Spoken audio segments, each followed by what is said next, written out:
Tiga sebab hancurnya agama Islam. Tiga sebab kehancuran agama Islam itu bukan karena kalah oleh musuh dari umat penganut agama lain, bukan karena Yahudi, bukan karena Nasrani, bukan karena Hindu atau Buddha, juga bukan karena Konghucu atau karena agama-agama yang lainnya. Karena Rasulullah Shallallahu Alaihi Wasallam pernah sholat duha lama sekali, sebanyak 8 rakaat. Di dalam sholat itu Rasulullah Shallallahu Alaihi Wasallam berdoa, memohon 3 hal kepada Allah Azza wa Jalla. 2 doa permohonan dari Rasulullah Shallallahu Alaihi Wasallam itu dikabulkan oleh Allah Jalla Dzikruh. Namun ada 1 permohonan yang ditolak oleh Allah Azza wa Jalla alias tidak dikabulkan. Salah satu dari 2 permohonan yang dikabulkan oleh Allah Azza wa Jalla itu adalah agar umatnya Rasulullah Shallallahu Alaihi Wasallam tidak dikalahkan, tidak dikuasai oleh musuh-musuh Islam. An Hudzaifah bin al-Yamani wa Anas bin Malik wa Mu'adz bin Jabal wa Khabbab bin al-Ard radhiyallahu anhum qalu, telah diriwayatkan dari Hudzaifah bin Yaman dan dari Anas bin Malik dan dari Mu'adz bin Jabal serta dari Khabbab bin al-Ard radhiyallahu anhum, mereka berkata, shalla Rasulullah sallallahu alaihi wasallam ad-duha 8 raka'atin. Rasulullah sallallahu alaihi wasallam salat duha sebanyak 8 rakaat. Fatawwala fihinna, lalu Rasulullah sallallahu alaihi wasallam melama-lamakan di dalam salatnya. Tsumman sharafa, lalu Rasulullah sallallahu alaihi wasallam menyelesaikan salatnya. Faqalu, lalu berkata oleh mereka para sahabat, ya Rasulullah, wahai Rasulullah, shallaita salatan lam takun tusalliha, engkau telah salat dengan suatu salat yang engkau belum pernah salat seperti itu. Qal, Rasulullah sallallahu alaihi wasallam bersabda, ajal, iya, innaha salatu raghbatin wa rahbatin, sesungguhnya dia adalah salat penuh harap dan cemas. Inni sa'altullaha fiha thalathan, sesungguhnya aku memohon kepada Allah di dalam salat itu pada 3 perkara. Fa'atani ithnataini wa mana'ani wahidatan, lalu Allah memberikan kepadaku 2 perkara dan Allah mencegah padaku pada 1 perkara. Sa'altuhu alla yuhlika ummati bisanatin fa'ataniha, aku memohon kepada Allah Azza wa Jalla agar Allah tidak menghancurkan umatku dengan tahun-tahun paceklik, lalu Allah memberikannya. Wa sa'altuhu alla yusallitu alaihim aduwan min ghairihim fa'ataniha, dan aku mohon kepada Allah agar umatku tidak dikuasakan oleh musuh-musuh, agar umatku tidak dikalahkan oleh musuh-musuh yang dari selain mereka, lalu Allah mengabulkannya.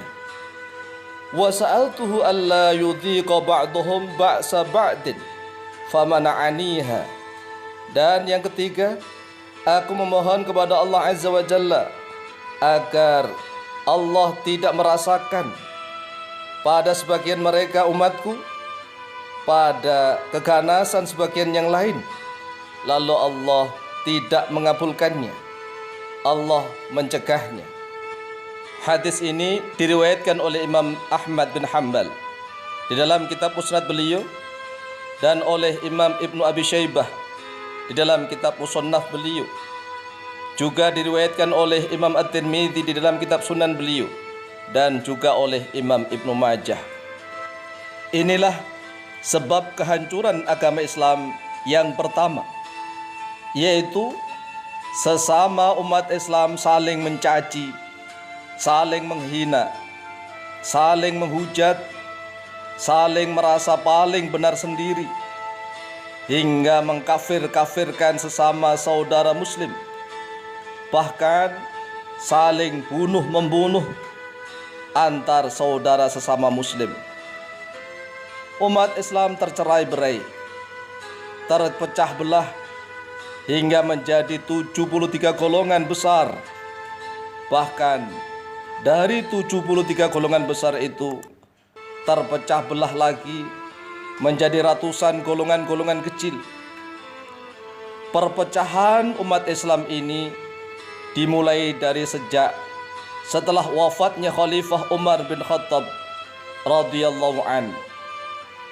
Setelah itu membesar ketika terbunuhnya Khalifah Utsman bin Affan radhiyallahu an, dan diperparah lagi ketika terjadi perang Jamal dan perang Siffin antara kubu Sayyidina Muawiyah bin Abi Sufyan yang berada di Damaskus melawan kubunya Sayyidina Ali bin Abi Thalib karramallahu wajhah yang berada di Kufah, Irak. Setelah perang Siffin, maka muncullah kelompok yang keluar dari kedua kubu yang diberi nama Khawarij. Kemudian ada orang-orang yang hulu, yang melampaui batas, yang berlebih-lebihan dalam mencintai Sayyidina Ali bin Abi Thalib. Mereka menamakan dirinya dengan sebutan Syiah. Syiah terpecah belah hingga lebih dari 36 golongan. Khawarij terpecah belah pula. Kemudian muncul golongan Mu'tazilah, muncul lagi golongan-golongan yang lain, hingga umat Islam benar-benar terpecah belah, berkeping-keping. Adapun sebab kehancuran yang kedua adalah banyaknya kematian para ulama Islam. An Abdullah bin Amr bin al-As radhiyallahu anhuma qala Rasulullah sallallahu alaihi wasallam, inna Allah la yakbidul ilma intiza'an yantazi'uhu minal ibad, walakin yakbidul ilma biqabdil ulama, hatta idza lam yubqi aliman ittakhadhan nasu ru'usan juhalan fasu'ilu fa'aftau bighairi ilm fadallu wa adallu. Muttafaqun alaih.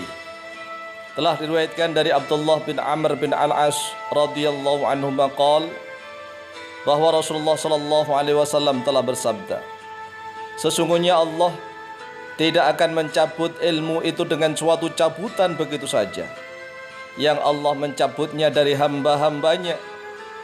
Tetapi Allah mencabut ilmu Islam itu dengan cara mematikan para ulama, sehingga apabila Allah tidak menyakkan orang yang alim satupun, maka orang-orang Islam akan menjadikan pemimpin-pemimpin mereka orang-orang bodoh.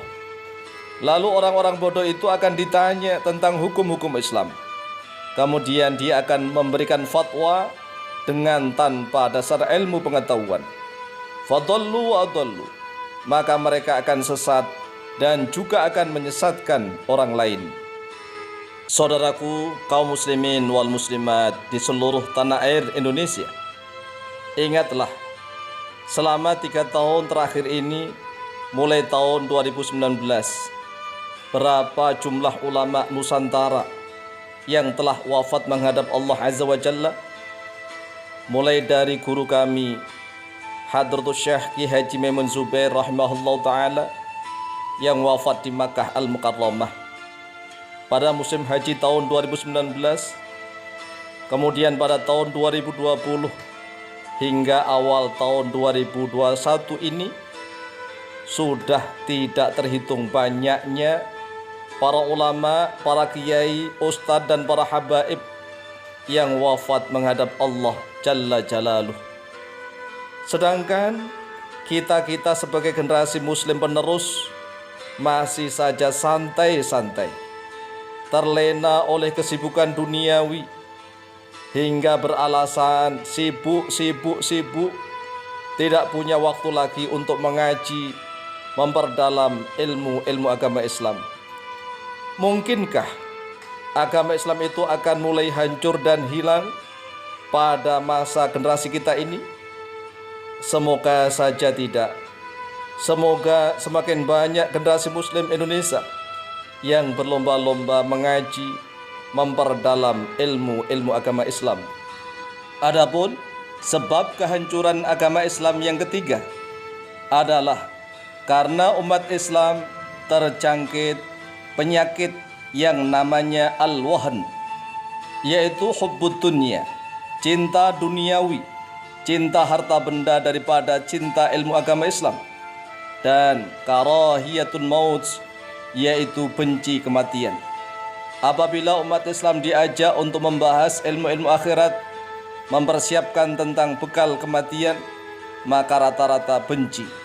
Semoga pada zaman kita saat ini belum banyak orang-orang yang terjangkit penyakit al-wahn, sehingga masih banyak kaum muslimin yang lebih mencintai ilmu agama Islam daripada ilmu duniawi, dan juga masih banyak orang yang tidak takut mati.